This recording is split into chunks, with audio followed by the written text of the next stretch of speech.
Hey, what's up, y'all? I just recorded a very powerful episode with pet communicator and psychic medium Karen Anderson, where she actually shares a very profound story. And we also dive into other deep territories like what animals experience when they die, how they transition, and what the afterlife looks like for them. So if you've ever experienced loss regarding a pet, this episode is for you. I know I share some of my experiences with losing our Gracie. But I also want to say that if you're in a relationship where it feels unsafe, know that you are not alone and that there is always help. I ask that you find that help. Find the courage, the bravery to stand in your power and reach out. I appreciate you guys. I hope you enjoy this.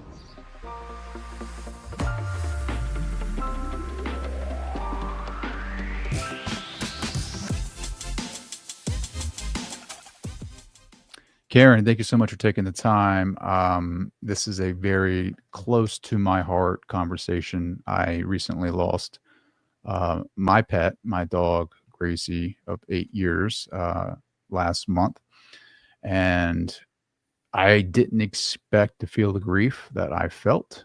It was overwhelming at times. And still, if the breeze hits it right, I can still feel that pain. So, one, I want to say thank you for your work. And two, thank you for taking the time. Well, it is an honor to be here. I am very sorry for your loss. It really changes us forever. Sure. Like, even it's so weird because I've lost people close to me and the grief doesn't even come close. Like, have you experienced that? Yeah, absolutely. It's a different kind of loss. It is.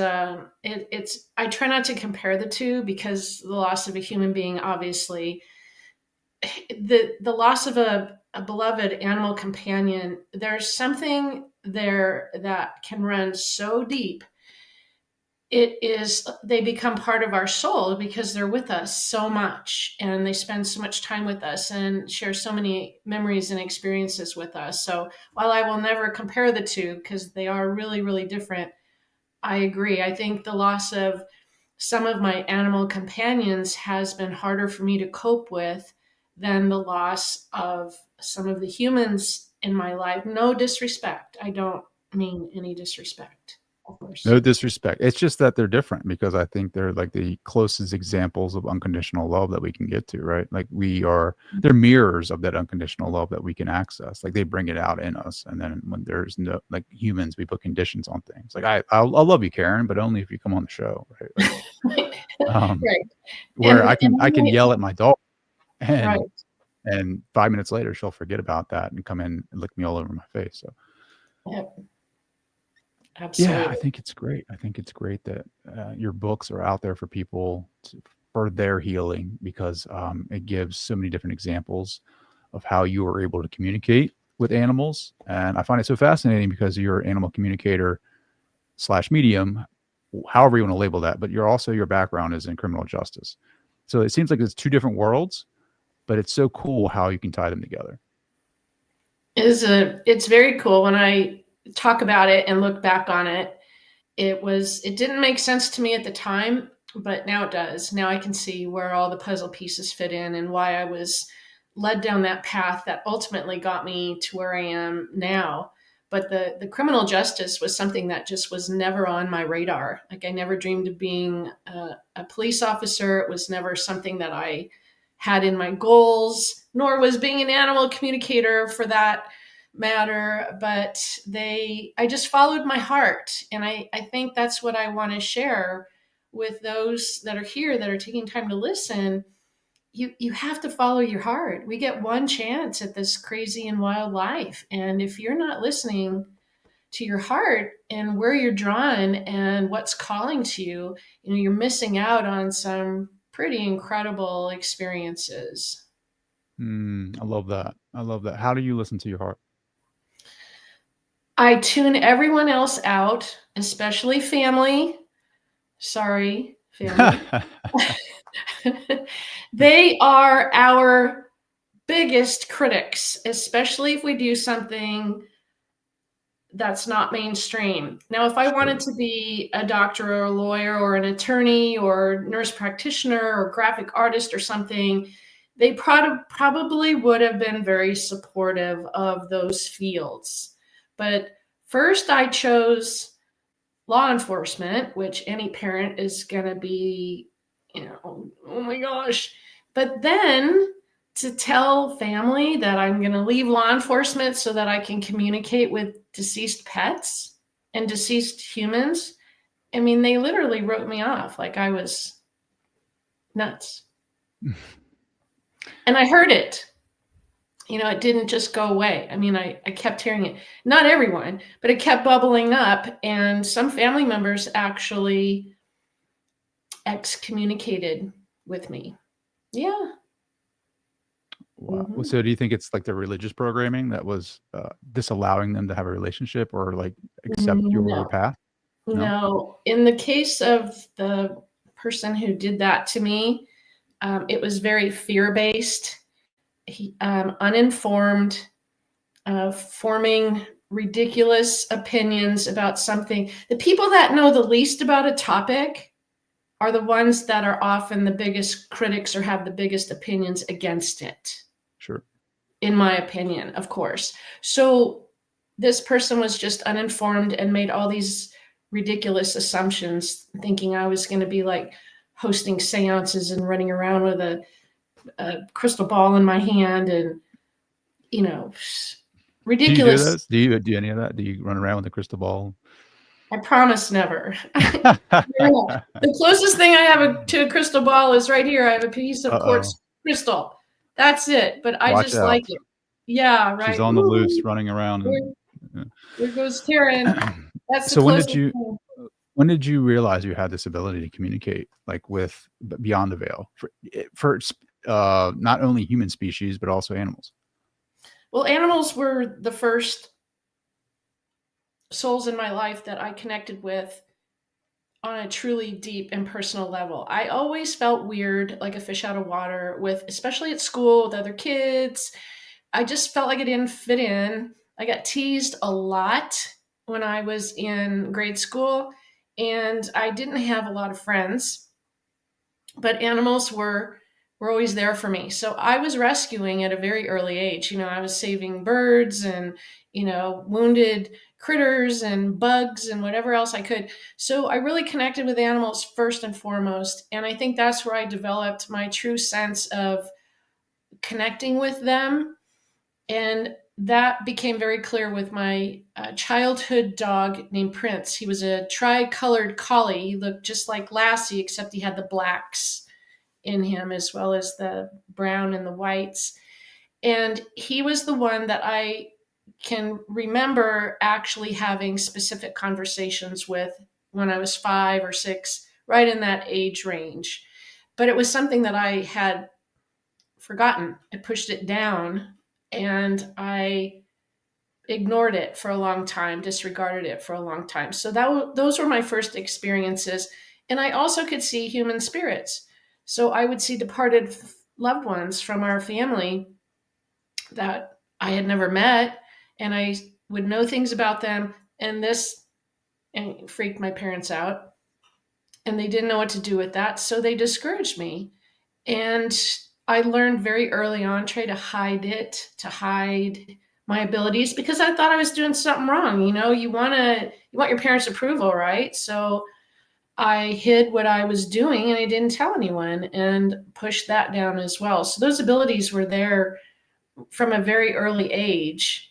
And it wasn't until later, many decades later, when I was a deputy, that's where it all started to percolate back up. And it became very evident that the universe had a different plan in store for me than I had ever imagined. So why do you think it happened at that point in your life? Like what was happening going on in your life or environment that kind of, I guess, re-triggered that? I think I was having a moment of true clarity being in a really bad place in my life. So, when things are good and finances are good and relationships are good and the world is a beautiful place, we don't tend to learn as much about ourselves during those good times. But when we're in a dark place and we're struggling and everything seems to be falling apart around you, you tend to really start to question things. Who am I? What am I doing? Why am I here? Who is this I'm in this relationship with? What is this job I'm in? All those things where we start to question who we are, what we're doing, and why on earth do bad things keep happening to me? That's where I was. Everything was like stacked against me in my financial, in my career, in relationships. And it just made me really get focused on looking inside and who I was. And I didn't even know that was the biggest realization is I didn't even really know who I was or what my purpose was. Why am I here? It's the question we all want to ask sometimes. What is my purpose in life? Is it to, I used to be in the mortgage business before I got into law enforcement, and I hated it. I hated everything about finance and percentage rates and interest rates. And I thought, what am I doing? So that made me really look for answers and to question everything. And I started listening to my heart saying, well, Karen, you love animals. Why don't you do something around animals? So that's how I got into law enforcement. Not because I was going to be working with animals, although some of the humans I arrested technically were Close enough, right? in that category. I'll give the animals the benefit of the doubt there. But it was, I started volunteering for animal control in the county I lived in, which was housed under the umbrella of the sheriff's office. So they worked very closely going on some of the same calls with the deputies, and I was riding along with the animal control officers, and that's how I was exposed to law enforcement, and I fell in love with that and enforcing the law and saving animals. And then the weird shift happened when I wanted to help people and serve my community. That was a new one. I'd always wanted to help animals, but I had never felt that I had something to offer my neighbor down the road, or the community as a whole. And that's where my law enforcement career sprang into action, as I felt this intense, and I mean, I couldn't even describe it, push, force, motivation, draw, pull, whatever adjectives you want to throw in there, to serve, to give back, to do something with me, to help others. And to this day, I'm 25 years later, here I am. I'm still helping people, just in a very different and unique way. I love that. Yeah, sure. I love that because I feel like it's ultimately helping yourself. Like, Oh, absolutely. like Absolutely. the law of reciprocity. I think it's ultimately aspects of myself that I'm helping. The more that I reject someone, the more rejection I will experience. The more love that I give someone, the more love that I will experience. And so, moving forward with your story about when mediumship came back into your life, I'm curious, like when you saw people that were no longer here in this reality, was it like in your physical reality, or did you see it through your mind's eye? No, sometimes I didn't see them at all. I just sensed them or I heard them. So my abilities range, and we all have them. We all have these abilities, whether you want to admit it or not. We're all born with the ability to sense things that we shouldn't be able to sense, or see things we can't see, or hear things we shouldn't be able to hear. And my skill set is in the clairaudience. So I hear spirit messages, or I hear the animals speaking to me in English. And the images that did appear to me, Trey, were very fast. Like if I asked you right now, picture the Statue of Liberty. Okay. You can see her, right? Mm-hmm. Probably got an image. How about the American flag? Or Right. picture your kitchen, or the last thing you had to eat. You can picture all of those things. You're still looking at me. Your eyes are open. You still see me. You can still hear me, but you got those flashes of images. That's what it's like. And it's very fleeting. they don't last very long. So you have to be really paying attention and tuning in and kind of turn up the volume on your sensitivity, because those images are gone as fast as they show up. Sure. No, you're absolutely right. It's like instantaneous. Like I remember the sandwich I just had for lunch. Boom, there it is. Right. Right. So how do you validate that information? Like when you're having a session, or when you used to have sessions with clients, like how do you? I guess they're there, right? So you're giving them the evidence and then responding to that evidence. But what is good evidence to you? Good evidence to me is when I'm blown away by something that comes through in a session. Because when you go into a session with an animal or even with a departed human, you don't know what you're going to receive. Anything can happen. So you have to stay open to whatever comes through to you, especially if it doesn't make any sense at all. The messages, Trey, that made the least amount of sense to me ended up being the ones that had the most significant effect on the client upon validation of them receiving it. So let's just say, for instance, I was having a session with you, and all of a sudden I saw a green frog. We're not talking about frogs. We're not talking about anything. I might be sharing what I need from you during the session because it's very much a group effort, and I'm seeing green frogs everywhere. If I withhold that information from you, I have no idea what this means. If I withhold that from you, I'm doing you a disservice, because that could be the one thing that has the most meaning to you. And so you have to just put your ego aside. I do have to put my ego aside and go, well, I don't care if I sound foolish, but Trey, why am I seeing green frogs? And that's where I would get the validations, because the client would almost always, not 100%, say, I can't believe you're saying that, and then they'd pick up like a little green frog that they had on their desk, or that they just got a birthday card that had a green frog on it, or that they used to call their pet Froggy, or, it was somehow that would fit into them and immediately resonate. So those are the validations that I love the most, because they're almost like shocking. Like, how do you explain how I received that? I can't. I don't know. I don't know how I got it. I don't need to know how the engine in my car works outside to go to the grocery store. I just get in and turn the key and drive. Sure. I don't need to know how the engine works. I don't need to know how this works. I just know it works. And Sure. if you practice, you can get pretty darn good at it. And that's where all of the stories come from in my books. They come from actual sessions, and some of them are my own crazy personal experiences of being a medium and what happens. But that's where the content came from. And I thought, I need to document this, because these stories are incredible and validated. Everything that's in my books, those are all validated. And the clients who validate them, their names are in the book. So for any naysayers out there, their names are in there. So it's just something that, when I'm blown away, that's a validation.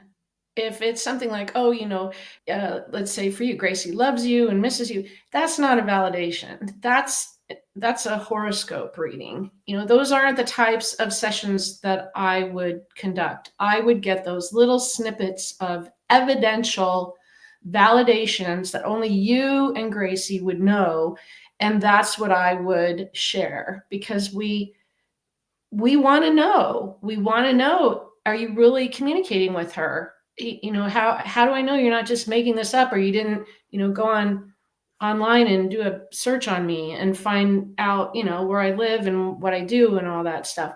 No, I get the details that only Gracie would be able to tell me about you Sure. and your.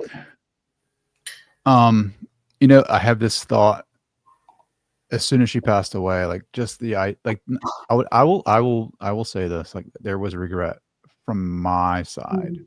of not being the best family member to Gracie. Like I didn't love her the way that she loved me. So there was like regret of like, oh man, I should have been like more open to her. Especially when she unexpectedly passed away, which was interesting because we didn't even know she was sick. We had taken her to the vet. They didn't really see anything that was um, uh, salient enough to like prescribe her any different medications or blood work or anything like that. And when we brought her home, you could just tell there was something up. And then she unexpectedly passed throughout the night. We heard her last breath, and that was like heart wrenching. And then I think the hardest moment for me was actually carrying her down the stairwell and like out into the vehicle for the last time. It was like, I'm carrying her. I carried her into our old house when she was a puppy, and now I'm carrying her out of our new house for the last time. So that really just resonated with me. And I'm like bawling the entire time going down the steps out into the car. And then when we went to the vet to drop her off to have her cremated, it was just like, I cannot believe this is the last time that I'm going to be touching her. And so to your experience, or to the stories that you've written in the book, I'm really interested in like what happens when they transition to the other side. Like, cause I've had conversations with many humans about near death experiences and what they experience. Like, is it very similar to those that are, discussed in conversations about near death? Do humans experience the same thing as dogs or animals when they pass over? I do believe they experience very similar types of experiences. I think everyone's different. So what happens to you is not going to be the same as what happens to me, and so on and so forth. But I think there are common denominators. And from what I've heard from the animals, what I've learned from them, what they have taught me through thousands of sessions spanning over 27 years. So I'm speaking in general terms here, is that what they experience is not what we worry about or what keeps us up at night. In fact, their experience is quite beautiful and exhilarating and, lack of a better word, freeing. It's like a release in the most amazing, loving, beautiful way. It's very easy, even when we see the physical body struggle, oftentimes that soul has already left the body. And you'll see this with some dementia or Alzheimer's patients in humans where they're still there physically, they're not clinically deceased, but they're going in and out of clarity. The minute they're there and they can tell you how they're doing and what time it is, and the next minute they're glazed over and nobody's there. They're still alive, but they've just kind of checked out. Well, the same thing can happen with an animal soul. That soul can instantly depart the physical body before we realize it. So they're not even really there anymore. They're already on their way. They're in the process of separation. So there's a separation that occurs. It's like when you pull a rubber band, really far apart, it gets thinner and thinner and thinner until finally it breaks. And the same thing happens with the soul. And they can actually come back in if it's not time for them to go yet. So there's this sometimes a back and forth thing, in and out, back in, back out again. But when they finally leave and separate, that experience, from what the animals have shared with me, is absolutely beautiful and amazing. And we, as their mom and dad, you as Gracie's dad, have nothing to worry about as far as what Gracie experienced. Gracie didn't have bad feelings in her final moments. I can almost 100% promise you, she probably felt nothing but the purest sense of joy and love in that moment. I've never had an animal tell me that their transition was bad, scary, unpleasant, painful. No, the animals that live, they tell me that their recovery was painful, but the animals who have passed on never say that. There's even when there's terrible trauma, it's almost like they don't take that experience with them into their afterlife or into the consciousness of who they are.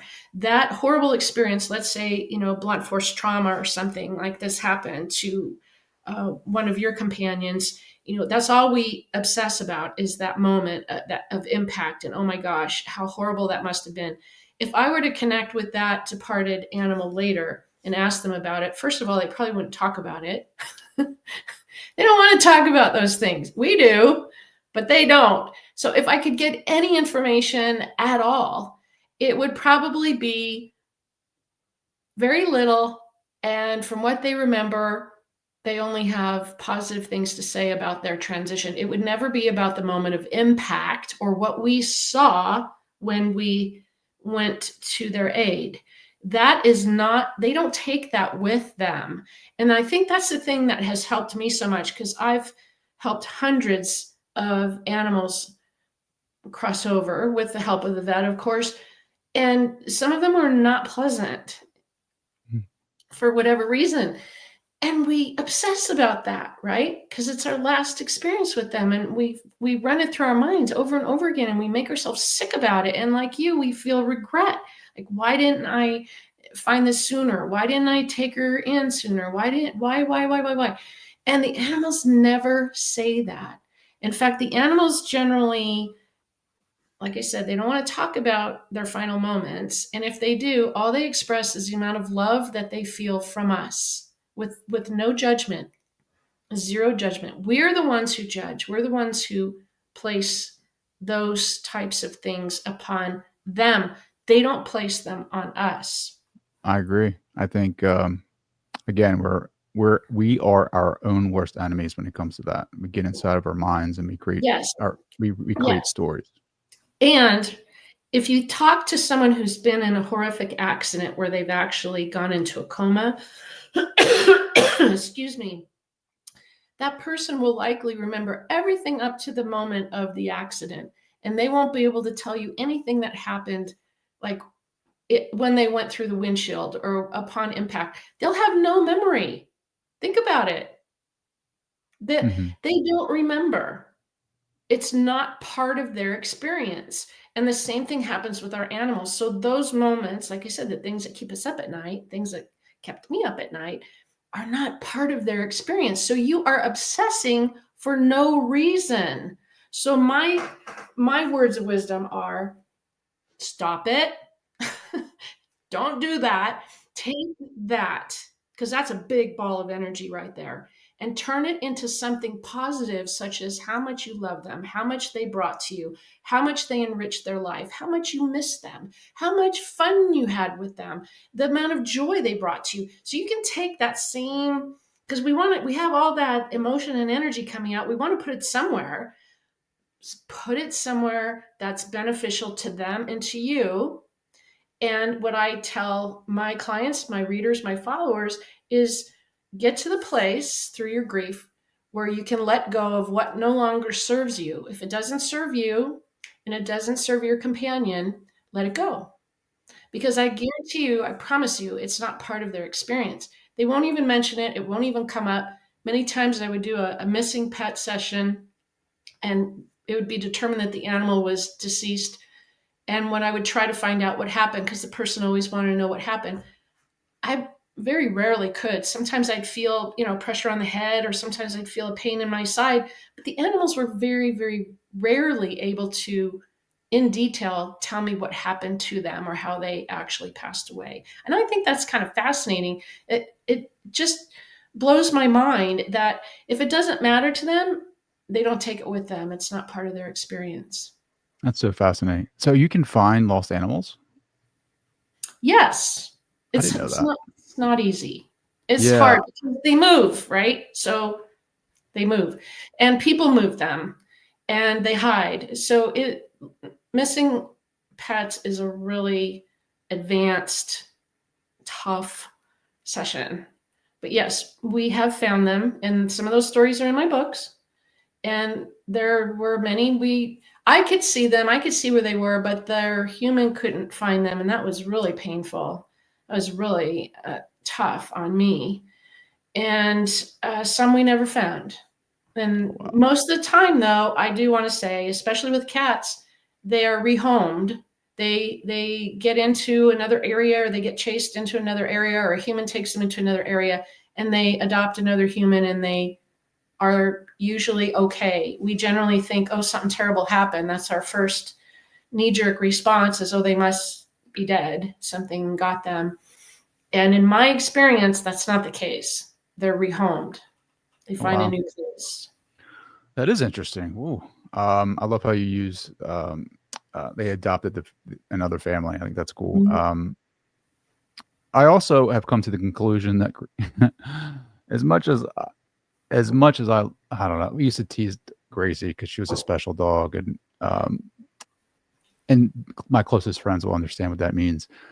But in my opinion, she was like a spiritual master almost. Like I mean, the amount of love that you can give a human being, in the span of their 8 years, right, and being able to show up repeatedly and give us the comfort, the security, just that unconditional love. Like you have to be a spiritual master. It's almost like we are evolving to become spiritual masters, and our pets are already that, and are like Absolutely. are examples of what we should be, but we just can't get out of our own minds. Absolutely. And I believe that they are far wiser than we could possibly imagine. They've told me things about their humans that would blow your mind. I would know if someone was having financial troubles. I would know when they were cheating on their spouse. I would know things that you would be shocked that an animal would have the ability to share. Now, they don't come right out and say, so and so's cheating on so and so, but I can put the pieces of the message together and figure things out. So the fact that you have that sense that they are somehow more evolved than we are on a spiritual level, I absolutely 100% agree with you. I think we need to learn from them.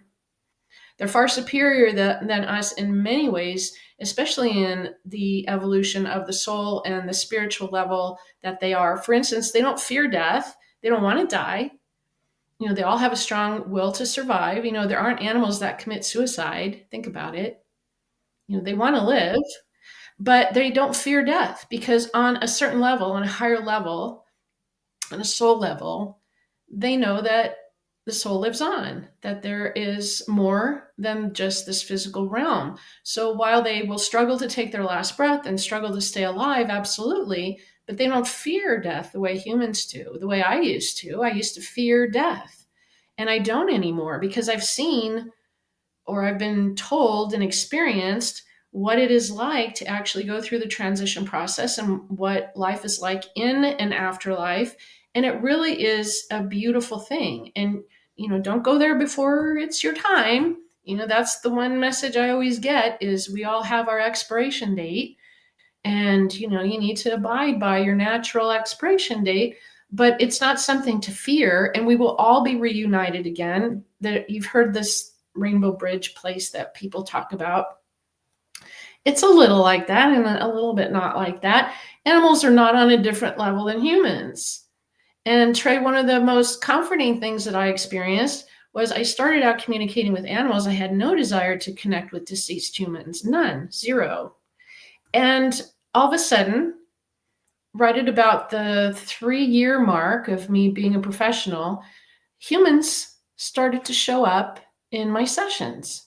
I didn't ask them to come in, but in my process of opening myself in the preparation for the session, I would raise my vibration. I would become more focused and get ready. It's like putting your gear on. If you're a cop, you got to put your vest on. You got to put, get your holster and your gun and your uniform. The same thing. I would have to gear up for a session. And in that process, I was opening a door for human spirits to come through, unbeknownst to me. And they started showing up. And at first, I resisted it. So I was like, I don't want any part of that. I want to stick with animals. But then they kept showing up and they kept showing up. And what I loved about it and what finally hooked me is that they were together. And sometimes they were holding the animals up, or they were in their lap, or they were playing with them, or some beautiful image that would just melt your heart. If you saw a beloved human with your favorite dog or cat or horse or whoever it was, it would just absolutely be the most amazing experience. And so I got hooked on that. And I thought, okay, I got to shift gears here a little bit. And so I let it happen. And they are together and they can be together. And even if, let's say, your grandmother didn't like cats, that doesn't seem to matter in an afterlife. They'll still be together and there can be love there between them because you are the common denominator. So even though they never met in life, let's say your grandma passed before your cat or your dog or whatever, Doesn't matter. They'll come through together. And this would shock my clients because they would say, well, they didn't know each other. And I would tell them it doesn't matter. They're here because they love you. That's the common denominator, their love for you. They're in your soul group. So we have these groups of loved ones, and it doesn't have to be a blood relative. It could be a, childhood friend or, a mentor, teacher, or neighbor, that they will come through during a session, and the humans are together with the animals, and it's very endearing. It's like a Hallmark movie, to see them together. Very, very heartwarming. And again, there's very specific stories that I write about in my books about some of those experiences that were just totally heartwarming. Sure. Has an animal ever helped you solve a case? Yes. Really? Many, many times. Yes. In what way? Will they just tell you who did it and just point you to their direction, or will they give you clues? Like, yes. So animals typically don't lie, except for cats. Cats. I was going to say that. I would. If anybody's going to lie, it would be a cat. And I'm a cat lover, so no hate, please. Cats are just really good at manipulating things, including the truth. So, for instance, I did a session one time where there was a litter box problem, and it was a multi-cat household, and the client was like, well, who's doing it? Because I don't know. So I asked, and the cats were like, not me. So everyone was pointing to the other cat. So it's not a flat out lie, but nobody would admit to being the one not using the litter box. But anyway, so back to the cases, that happened very spontaneously, and I wasn't trying at all. And when it happened to me, I thought it was the craziest thing, and I couldn't believe what was happening. But I was actually on a crime scene, and I was taking a victim statement from a domestic violence from a woman. Her boyfriend had assaulted her at 9 months pregnant, and he fled on foot. So I'm taking her statement. We're standing out in front of her house, and my fellow officers were searching for him. He had run off. And so it was just the victim and me taking the statement when her little kitty came walking out the front door. And of course, I love cats. So I went, oh, your kitty. And she's like, yeah, that's Smokey. And the little kitty walked over to this garden shed and sat down in a very proper, weird manner and stared right at me. And it caught my attention because when there's chaos going on, cats usually take off. They don't want any part of it. They're not going to hang around where you have cops walking around with radios going off and all this commotion. This cat went over and sat in front of this garden shed and just stared at me. So I looked at it. I was like, well, that's kind of strange. And all of a sudden I heard inside. Inside. Okay. What's inside? I don't know what's inside. Inside. And then it hit me. I could hear on my pack set that they hadn't found the suspect yet. And I thought, no way. No way. They should have already cleared that garden shed because it was right there in the front yard. They should have cleared it. That should have been the first thing that they did, was clear the garden shed. And the cat just sat there almost like, hey, look at me, I'm trying to tell you. And so I got the victim out of there and approached the shed and ordered the suspect to come out with his hands up. And guess what? He was inside. So those types of things happen. So if you want to say the animals gave me clues, yes, but I still had to use, brain power and figure it out. It wasn't like, okay, go into the second room under the, staircase and lift up the chest and look for the hidden key. It's not like that. Sure. Did you tell anybody that the cat gave you direction? Oh, no. Have you ever told anybody, like when you were on the force, like that no way animals could help you? No way. First of all, to my sisters in blue and my brothers in blue, thank you for your service. Is the most unappreciated job. So anyone in service, thank you. But I was the only female officer on the department. So I already had to do things under scrutiny, under a microscope. I was being watched. I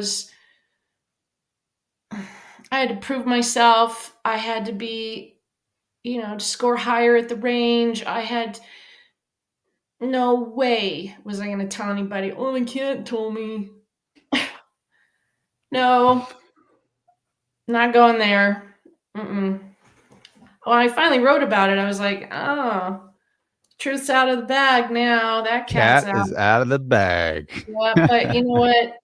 It's okay because What was the reception of that? What was their take when you I let don't this? know. Don't know. No, I you haven't talked to them. The ones that I still keep in touch with, I don't think they've read my books. So they just probably think I'm doing some hocus pocus thing over here in Washington State. This was back in Colorado. So I honestly don't think that anybody's read it. Although I did see that my former sheriff was snooping around one of my pages. So he must have gotten wind that I was talking about the department and he wanted to see what the heck is Karen talking about.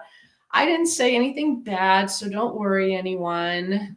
But I just shared my experience because I thought it was so unique and I thought it was worth telling that, these animals are capable of way more than we give them credit for. And I'm not taking the credit for this. I'm just the messenger. I just put the pieces of the puzzle together. And, some of the other things that the animals would tell me is that if I got to a crime scene, they could show me what happened before I got there. Now, again, it was that flash, it happened really fast. So you have to be really paying attention.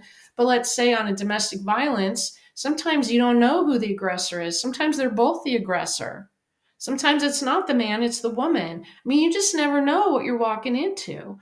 And I would get an image from an animal of their pet that was there, of what happened before I arrived on scene. And typically, again, not always, but typically the information that I gathered that way was accurate and later confirmed and verified and validated by other witnesses. So you can't put in a police report, my confidential informant has 4 legs and a tail and said that, the woman was the aggressor. So we don't do that. But you interview other witnesses and you look at the evidence and you take everything into consideration. But yes, animals help me solve many different cases. Has an animal ever saved your life? Like stopped you from walking in a house or breaking down a door that you shouldn't have been? That did not happen to me, but on a personal note, and I've never said this out loud, I had a cat. His name was Toby, and he was a scaredy cat. And I had his litter mate, Monroe, and I was in a very abusive relationship. This was way before law enforcement days. And that person attacked me and was trying to, in my opinion, severely harm me. And my scaredy cat jumped up and slashed at him when he heard me screaming, and I was able to get up. Now, that had nothing to do with animal communication, but it was such a profound moment in my life. I dedicated my first book to those cats, and it really showed me that I could count on animals more than I could count on humans. And it really kind of set the tone for where I was going. So my love for animals is very, very strong. So I believe that cat saved me. Well, thank you for sharing that story. I feel honored that you would feel comfortable enough in sharing that on this platform. I truly can't believe I just shared that out loud. But yes, that was a very pivotal moment in my life. And for anyone else who is in an abusive relationship, please get out and don't wait like I did. This was before domestic violence was even a thing. And it's not worth it. So I put myself in danger. I put my animals in danger, and don't do that. It's not worth it. And what's so weird, and here's the full circle to that. I didn't press charges against him because I didn't know any better. And I later became the deputy that was known for being the best domestic violence deputy. Yes. And I got to arrest other abusers and take them to jail and watch justice play out that way. So I didn't do that for myself, but I was able to help other victims of domestic violence. And it is a scary thing, I will tell you right now. It's very scary because they'll threaten to hurt your animals too. And then the victims don't want to leave because they don't want to leave their animals. It's just a messed up thing. So please, anybody, get out. It's your life, it's your animals' well-being. Get out of those relationships, get help. There's so much help now. Back in the 90s when this happened to me, there wasn't. So I am a victim of domestic violence, and my cat saved me that day. And That's such a great story. Well, a great story to share, and then how you were able to turn that negative into a positive in your work, right? I think that is the greatness of that story, being able to be a participant in justice and help others who are experiencing that trauma. And I mean, in so many different ways, you're doing that. You are helping people deal with the grief. You are being a public service. In so many different facets, you're showing up and being a light in this world. So thank you for that. oh wow, thank you. You just gave me like total full goosebumps for saying that. Thank you. And to be acknowledged that way, let me tell you, you just made my day. You made me feel again like I have purpose in what I do and why I'm here and why I keep doing this. It's not easy because I've been called every name in the book. I've been made fun of. I've lost friends over this. I have taken a lot of heat and a lot of criticism, and I just keep going because there are some people that are going to resonate with me and my story, and they're going to hear the truth that I'm sharing and be like, you know what? If Karen can do it, I can do it. If she can take this horrible situation and turn it into something positive, I can do it too. Or however they want to apply that in their life. And that's what I want to share the most is there's nothing, I'm not highly skilled in anything. I don't have a college degree. I just listened to what my heart was telling me to do. And I stopped listening to everyone who said I couldn't do it. Wow. That is a drop mic moment if I've ever heard one. Goodness. Karen, that is awesome. I think because a lot of people get tied up. You're good. You're good. Take a moment. Thank you for letting me share that. I'm not a crier. It's okay. I'm a crier. It's okay. I think you don't have to put a mask on. You can take the mask off. I think be authentic, be you. And in this moment of vulnerability, like you're allowing people to see who you are and you're standing in that power. And I respect you for that. Ooh. It's the animals give me my strength and they continue to give me my strength. And I'm now, as you know, I pour myself into my nonprofit. And that's where I get my motivation now every day to serve the animals that nobody else wants. And it's the greatest honor because the society has turned their backs on these animals, companion animals, and they've been cast out. And I created my nonprofit to provide a sanctuary for them and a forever home and their final home. We are a final refuge. So when I rescue an animal, they stay here with us, my husband and I, until they take their final breath. They never get rehomed. They never get sent away. They never get anything but us and love. And we're on a 30-acre ranch in eastern Washington, surrounded by 80-foot evergreens. It's beautiful here. And these really amazing animals have such great appreciation just to be loved. They are in the moment. They are right here, right now. Even if I only have them for a very short time, because I often take the ill, the elderly, the special needs, the ones that are all messed up, missing a limb, missing an eye, deaf, blind, whatever. They're so grateful. And I want you, Trey, to remember that too. We have to be in that moment of gratefulness every day, because it will change in a heartbeat. And if we're not in that moment of gratefulness every day, we're going to be really doing a disservice to who we are inside. So I take nothing for granted. You know, this ability to share today, my cup of coffee that I'm having today, I try not to take anything for granted and just try to be in the moment and be present and honor today and everything that is good in your life and the people you love and the animals you love, and be a good human. Just Be a good human. be a good human.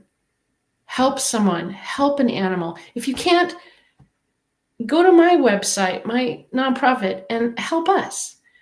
You know, there's so many things you can do. Even just sharing the site, telling someone about the Painted Rain Ranch Animal Sanctuary, that helps us. You know, sharing social media pages, thanking us for what we do, that helps. You don't have to open your wallet. You can. It always helps, right? We're strictly donation based. And if you are, speaking of that, if you are interested in a session, I retired in 2019 so I could focus on writing more books and focus on the nonprofit. But I have gifted colleagues who do sessions, pet communication sessions and healings and different things. And they donate a portion of those proceeds to my nonprofit animal sanctuary. Plus, all the book sales and my online courses for animal communication proceeds go right back to help these animals. So my whole life is for the animals, and it feels really good. That's awesome. That is amazing. So how does a medium retire? I've always wondered that, like, because I feel like you can't ever turn it off. How Well, does one retire? I don't do private sessions anymore. So like if you wanted a session with me, I'd say, well, I'd really be honored, but I retired. So they're not easy. Sessions, you got to be on your A game. You got to have your game face on. You got to have your ducks in a row. And as a sensitive, as a medium, as an animal communicator, you're only as good as your last session. So you have to take ego out of everything. You're only as good as your last session.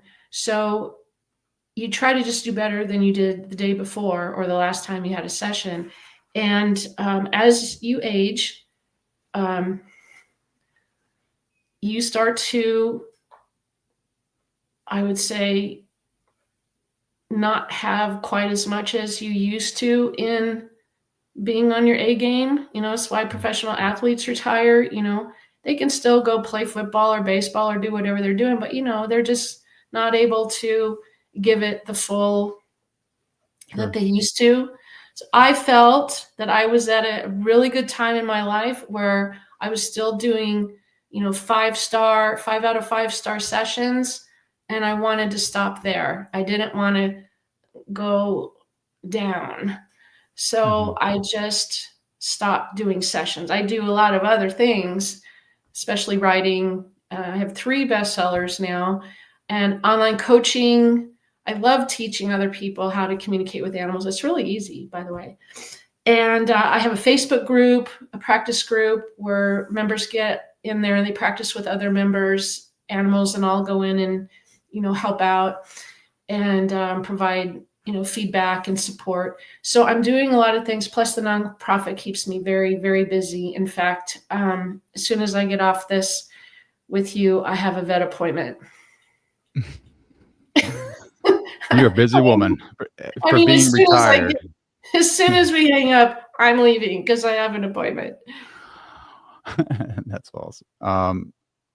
I can't thank you enough, Karen, for joining the show and just bringing your authenticity with you, and just being this light in this world, and doing the work that you do for the animals out there, all the masters that are the animals, in which we should probably try to be more like. I think, thank you for writing all the books and helping people like myself who are going through the grieving process have a tool that can help us move through that space. So thank you, Karen.